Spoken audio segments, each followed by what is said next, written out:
Brothers, sisters, comrades and friends, welcome to Bad Country. Okay, so it is New Year's Eve, it really is, and it's 20 to 2 in the afternoon. And I have just made the decision that I'm going to bed.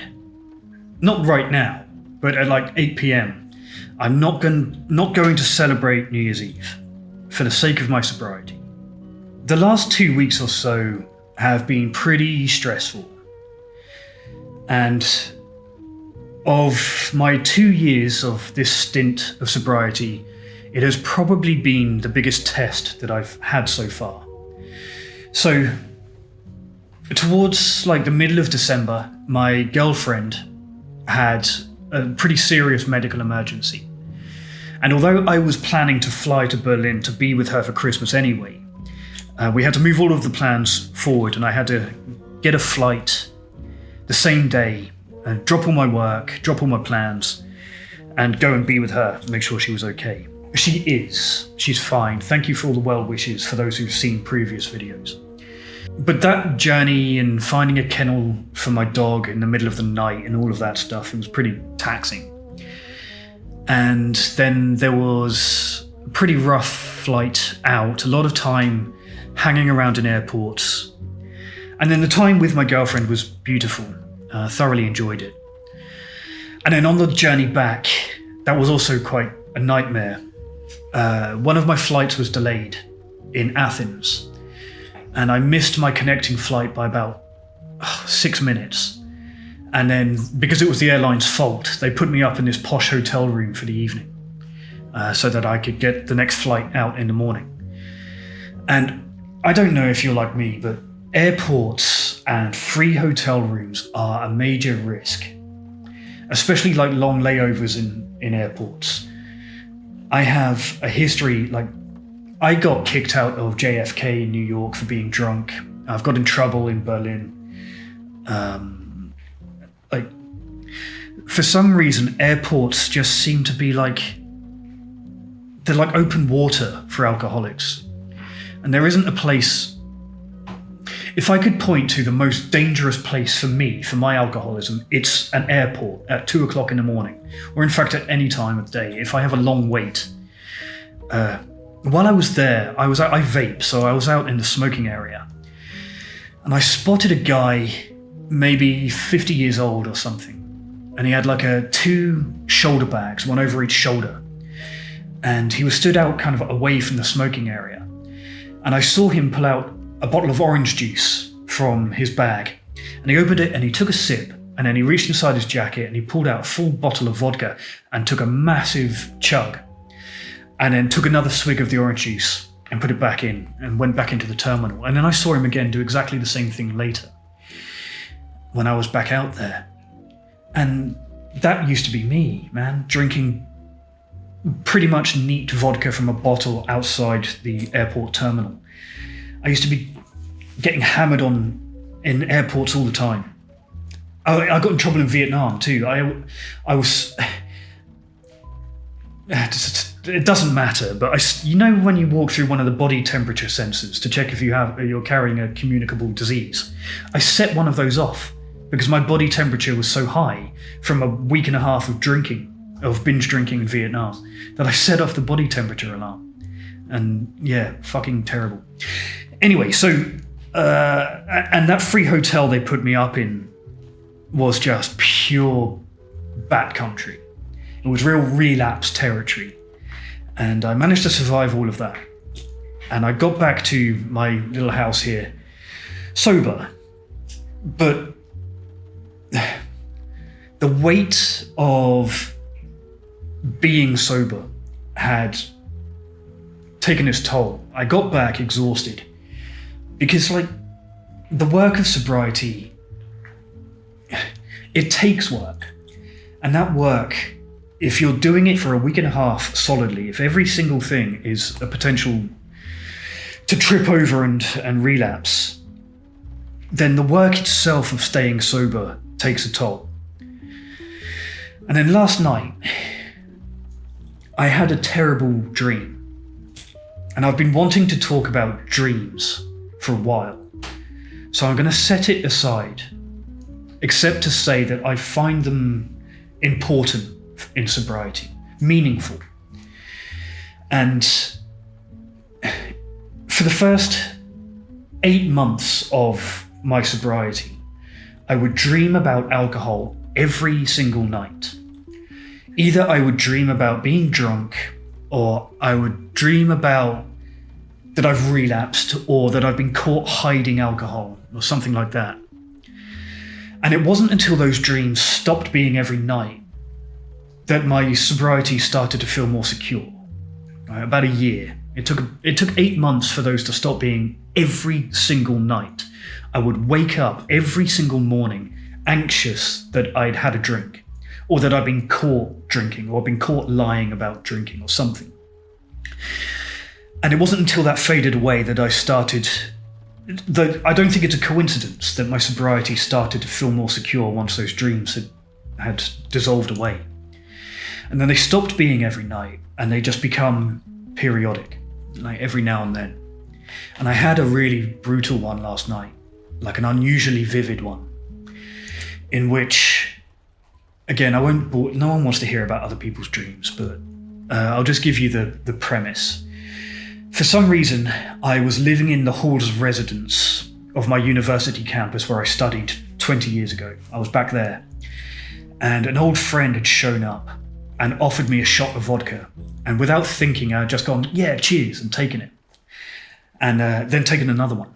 And then in the dream, I started to realize that my words were slurring, and that I was getting drunk. And then panic set in, because I was supposed to meet my girlfriend. And the course of the dream was me, in the dream, trying to come up with an excuse why I was drunk, or why I wasn't drunk when I met her, even though I knew I was. And then I was on the way to meet her, and there was a bottle of Smirnoff on the floor with a black label. And I just thought, the damage is done, and picked it up and started drinking it. And the rest of the dream was just me fighting kind of drunken thoughts and fear of being caught. And I woke up from that dream feeling hungover. Like when I woke up, I snapped awake at some point in the dream, and for about half an hour, I was genuinely feeling hungover. All of the symptoms of a hangover. I was wobbly on my feet, my head was spinning, I felt kind of nauseous. I had a hangover, like a phantom hangover, even though I hadn't actually drunk anything. And that was enough for me to realise that I need to go to bed at 8 p.m. tonight. So originally my plan was to go down to a beach in the town here where there are like outdoor events and lots of people. And I thought, just because it's New Year's Eve, it would be good to go be around people instead of being lonely and on my own here. But when really boring sober people like me start talking about the kind of sacrifices that you have to make to protect your sobriety, this is the kind of thing that we're talking about. Is that when your body is telling you that you are potentially at risk, you need to cancel your plans and stay home. Because I think that's what that dream was. It was the culmination of a week and a half of really grafting to stay sober in conditions, any one of the things that I just mentioned: the airports, the hotel room, the concern for my girlfriend's health, the flights, the waiting around in airports, the getting up early while my girlfriend was still asleep. All of those in a previous life were patterns of behavior that would lead to drinking, which means that I had to use quite a lot of the tools that I've learned in sobriety and stoicism and all of that stuff. It all had to come together. My shields had to be up, really more than usual. My shields are always up, but more than usual for the last week and a half across Christmas, which is a dangerous time anyway. I've had to be really defensive. And that's culminated last night in my brain, my subconscious sending warning signals to my consciousness, saying, maybe stay home. So that is going to be my New Year's Eve.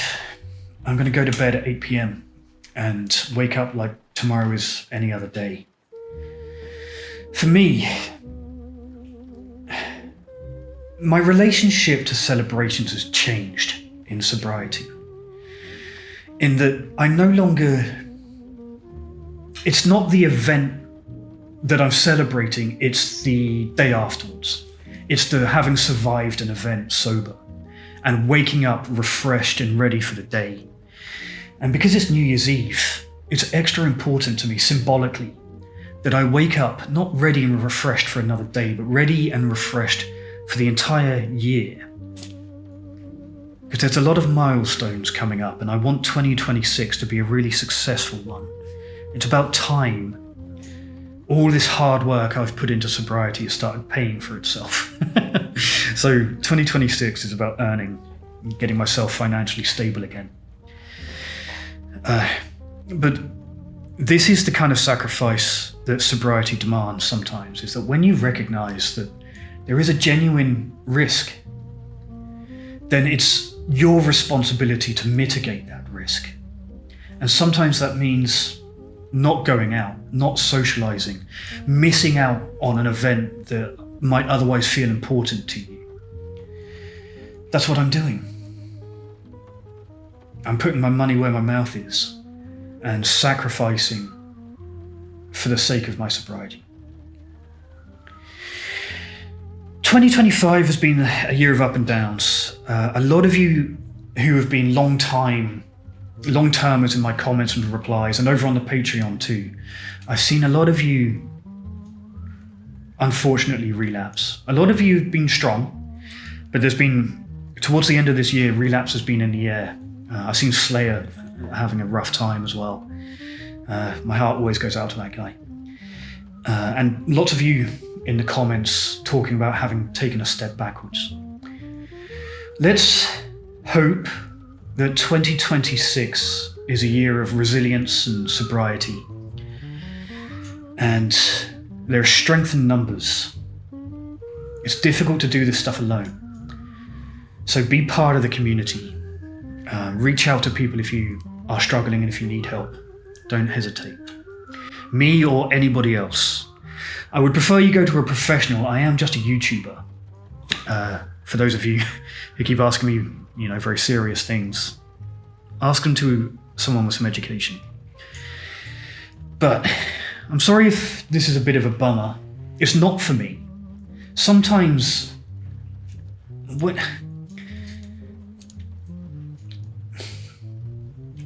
saying no to an event, a social event that is a risk, saying no to a drink is really saying yes to yourself. So if this video comes across as a bummer, it isn't. It is a really active participation in sobriety. And I hope that 2026 is a successful year for all of you. And I wish you nothing but the very best. So, Happy New Year. And as always, thank you for watching, and good luck out there.